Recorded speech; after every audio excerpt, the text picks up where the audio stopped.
When my boyfriend invited me to his mother's house for dinner, I had no idea that this visit would end up changing everything for me. My life had always been so ordinary, so predictable. But sometimes the most unexpected things happen, and they change everything. The house was enormous and filled with memories, each corner telling a story. But it wasn't the stories that made me uneasy. It was the dynamics between those who inhabited it.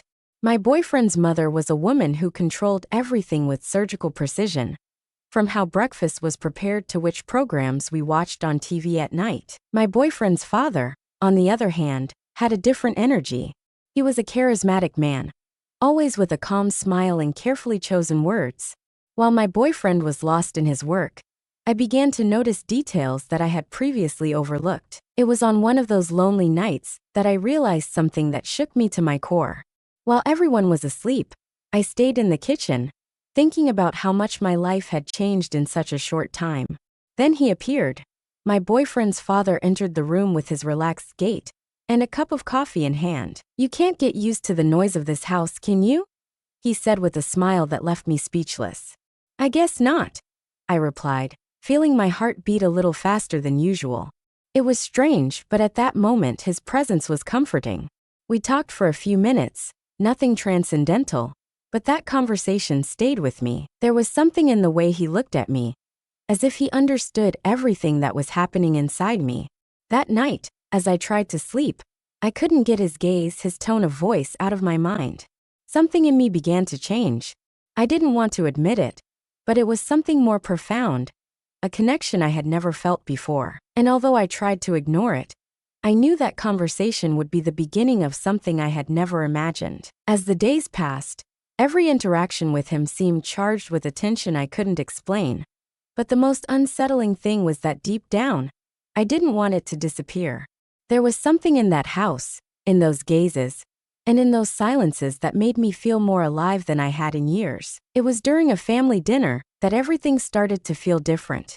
My boyfriend was talking about some project at work, while I tried to stay interested in the conversation. My mother-in-law, as always, was attentive to every detail at the table, the arrangement of the plates, whether the soup was hot enough, even the posture of each person while we ate. But what really caught my attention was my father-in-law. He was sitting across from me, listening intently to my boyfriend, but every now and then, his eyes would drift towards me. It wasn't a casual glance. It was fixed, direct, as if he wanted to say something he couldn't put into words. For a second, I thought I was imagining things, but there was something in the way his eyes met mine that made me feel uncomfortable and, at the same time, strangely intrigued. I tried to focus on my plate, but I couldn't stop feeling his gaze. My mother-in-law, although completely focused on cutting a piece of bread, seemed to notice something. "It's incredible how time flies," she said amiably. But there was something in the way she said it that made me feel like she was evaluating every one of my movements. "Yes, Mom, although now time passes faster with so much work," my boyfriend replied, not noticing the tension that was beginning to form at the table. My father-in-law, however, smiled slightly and looked at his wife, as if they shared a secret that I didn't understand. That night, as I helped my mother-in-law clean up the dishes, I tried to keep my mind from wandering. "How are you adapting to the house?" she asked suddenly, her tone neutral, but her words seemed loaded with something more. "Fine, thanks," I replied, although I knew my voice didn't sound entirely convincing. "It's normal for everything to seem a little different at first, but over time, one begins to find their place, don't you think?" she continued, putting a plate in the cabinet. I felt like her words had a double meaning, but I didn't want to ask. When I finally went up to our room, my boyfriend was already asleep. I lay down next to him, looking at the ceiling and replaying every moment of the dinner.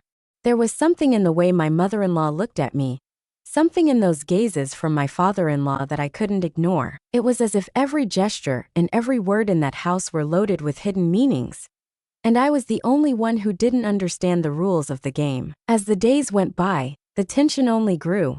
My father-in-law found excuses to be near me. "Could you help me with this book? It's too heavy," he would say while carrying it with an ease that didn't need help.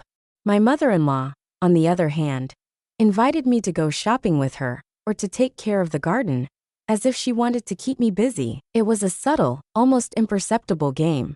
But it was there, and I, trapped between their dynamics, began to question everything I thought I knew about my life and my marriage. What was really happening in that house? Was I the one seeing things where there were none? Or was there really something more beneath the surface? It was a quiet morning, when something happened that completely changed my perception of what was going on.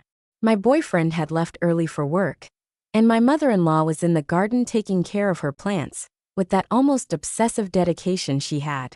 I was in the kitchen making coffee, when suddenly my father-in-law appeared at the door. "Good morning," he said with that deep voice that always seemed to fill the entire space.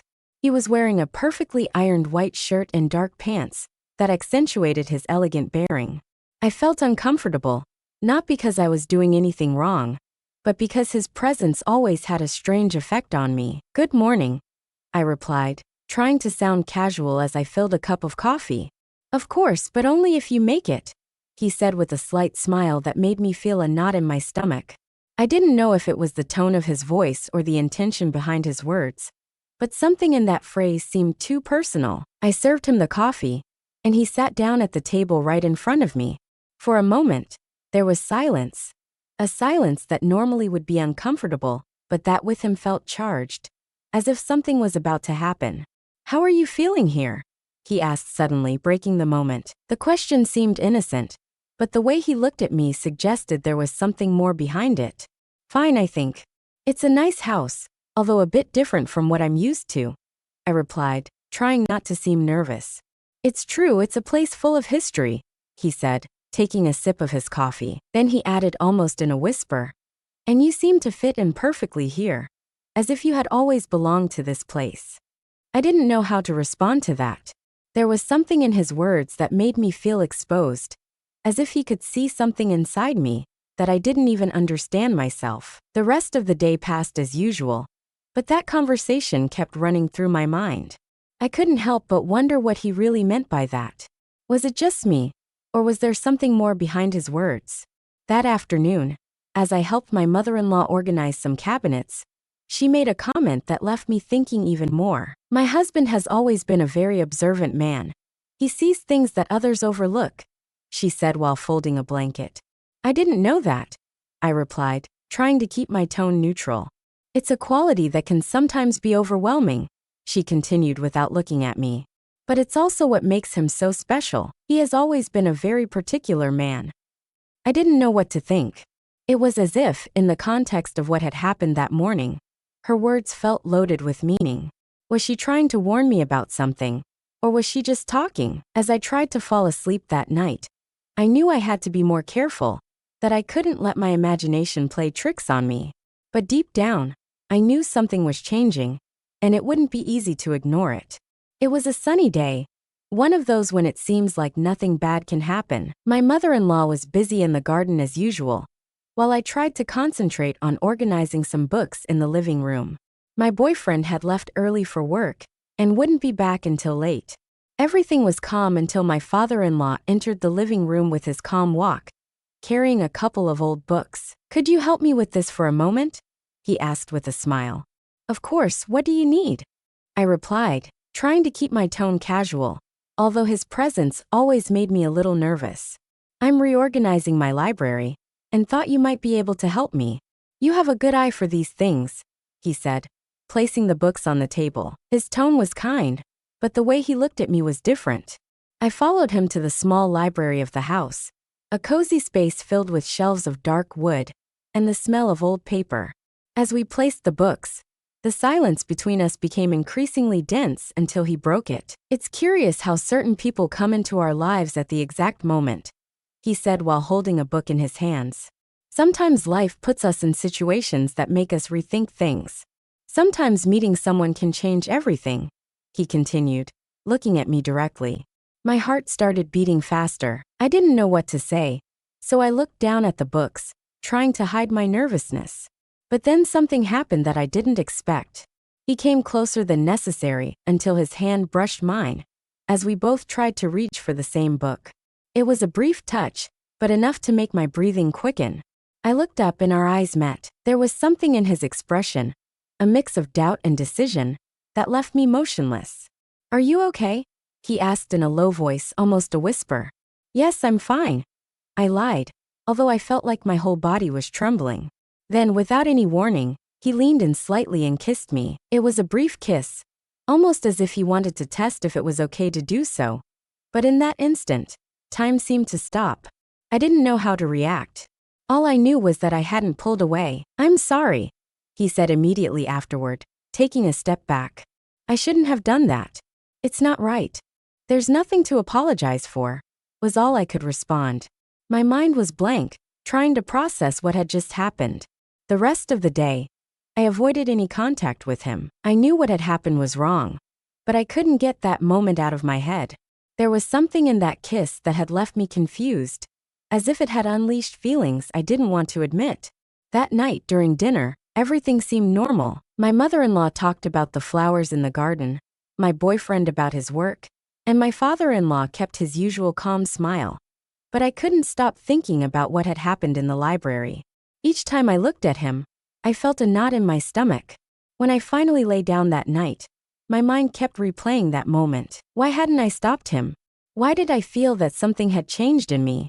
I knew I couldn't talk to anyone about this, but I also knew I couldn't forget it. Something had broken, or maybe something had begun.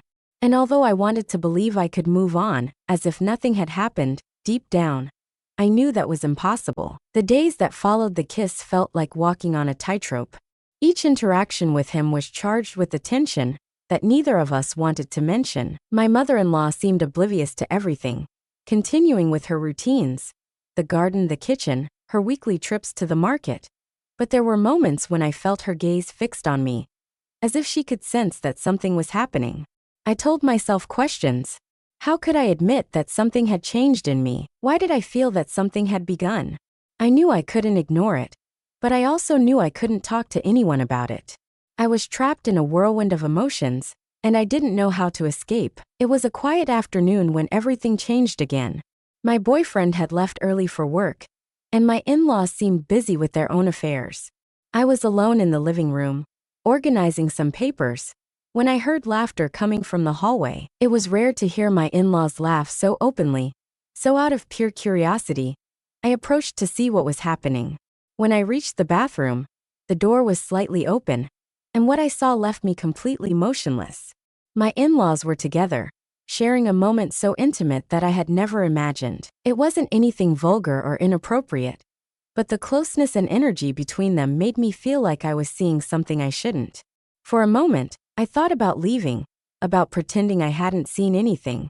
But then my father-in-law looked up and saw me. There was no surprise or discomfort in his expression, but rather a kind of silent invitation that left me frozen.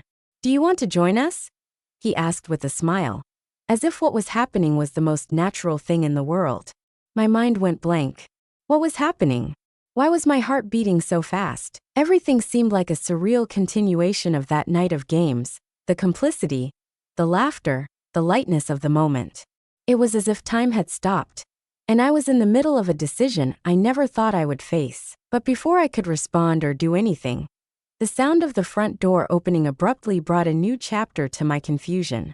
My boyfriend had returned home earlier than expected. The sound of the front door closing abruptly pulled me out of that strange, disconcerting moment. My boyfriend had returned home earlier than expected. My heart was pounding as I tried to regain my composure. My in-laws, just like me, seemed surprised by his arrival, but they maintained a calm that I was unable to mimic. "Everything okay here?" my boyfriend asked from the entrance, leaving his briefcase on the living room table.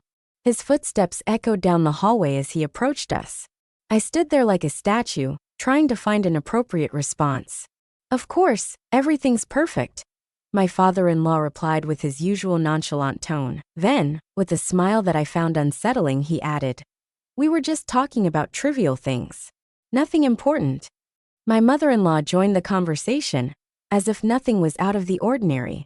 "Just now, I was telling your wife about the garden. We should invite you one day to plant something together," she said with a naturalness that left me disbelieving. It was incredible how they could handle the situation with such ease. I, on the other hand, felt like the world was spinning too fast for me. During dinner that evening, The tension in my chest was unbearable. While everyone talked and laughed, my mind kept replaying the recent events. It was as if I was trapped in a web of secrets that grew heavier with each minute. It was after dinner, when everything took an unexpected turn. My boyfriend suggested we play charades again to relax the atmosphere. And although my first reaction was to refuse, I didn't want to raise suspicions. The game proceeded amid laughter until my mother-in-law took the floor. It's curious how this game shows us the ridiculous situations we can find ourselves in, yet how much we can enjoy those moments, she said, raising her wine glass. Then, with a smile that seemed loaded with meaning, she added, "Life is like this game. Sometimes we find ourselves in uncomfortable positions, but what's important is knowing how to rise with grace." Everyone laughed at her comment, but I felt like her words were directed solely at me. When the night ended, I realized it was time to make a decision. The next morning, while my boyfriend went to work and my in-laws were busy with their respective activities, I needed distance, clarity, and a place where I could regain control of my life. The last memory I have of that house is the sound of the door closing behind me, and a feeling of relief mixed with uncertainty. I didn't know what the future held, but I was determined to find out. Far from the dynamics that had transformed my life into a whirlwind of emotions. As I walked away from the house, I felt a mix of emotions. There was relief, but also a sense of loss and confusion. I knew that what had happened would change everything, and I wasn't sure how to navigate the complexities of my feelings. I needed time to process, to understand what had really happened and what it meant for my future. Over the next few days, I found myself reflecting on the events that had transpired. I thought about the moments shared with my father-in-law, the conversations, the looks, and the kiss. I tried to make sense of my feelings, to understand why I had felt such a strong connection, and why I hadn't pulled away. It was a confusing and painful process, but I knew it was necessary if I was to move forward. I also thought about my relationship with my boyfriend. I realized that we had grown apart, that the passion and connection we once shared had faded. I wondered if there was a way to rekindle that spark, to find a way back to the love we once had. But I also knew that the events at his mother's house had changed everything, and I wasn't sure if our relationship could survive the betrayal. As I continued to reflect, I began to see that the dynamics in that house had played a significant role in what had happened. The control and precision of my mother-in-law, the charisma and calm demeanor of my father-in-law, and the subtle games they played had all contributed to the complex web of emotions I found myself in. I realized that I needed to break free from that environment, to find my own path, and reclaim my independence. With this newfound clarity, I made a decision. I would take some time for myself, to heal and to understand what I truly wanted. I would distance myself from the complicated dynamics of my in-laws' house, and focus on rebuilding my life on my own terms. It wouldn't be easy, and there would be challenges along the way, but I was determined to find a way forward. As I looked to the future, I knew that whatever lay ahead, I was ready to face it.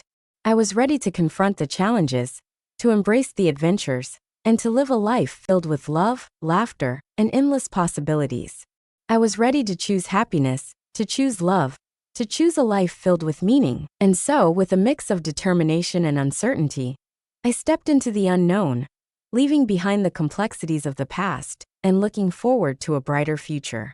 I knew that the journey would be difficult, but I was ready to face it head-on, to find my own path, and to create a life that was truly mine.